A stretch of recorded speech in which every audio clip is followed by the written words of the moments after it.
कराची में कल शदीद बारिश और अर्बन फ्लडिंग का खदशा महकमा मौसमियात ने पेशगोई की है कि कल कराची में 100 मिलीमीटर से जायद बारिश हो सकती है।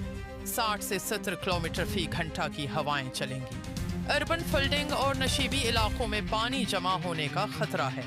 कराची में SIO की कार्रवाई के दौरान 4 मुल्ज़मान गिरफ्तार, 15 किलो से जायद मंशियात बरामद। मुल्ज़मान बलूचिस्तान और हुब से मंशियात लाकर शहर में ऑनलाइन सप्लाई करते थे। गिरफ्तार अफराद में शौकत अली, उमर, अब्दुल साबिर और फ़हीम शामिल। मुकदमा दर्ज कर लिया गया।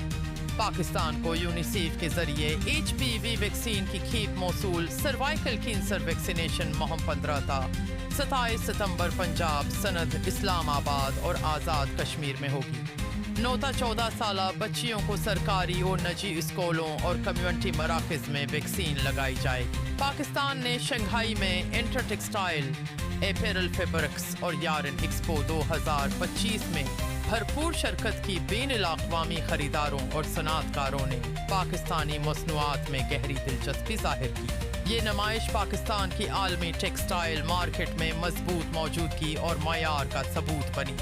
ईरान के सुप्रीम लीडर आयत अल्लाह खामनाई का बयान। उन्होंने मुस्लिम ममालिक पर जोर दिया कि वो इसराइल के साथ हर किस्म के तिजारती व सियासी ताल्लुकात ख़त्म करें।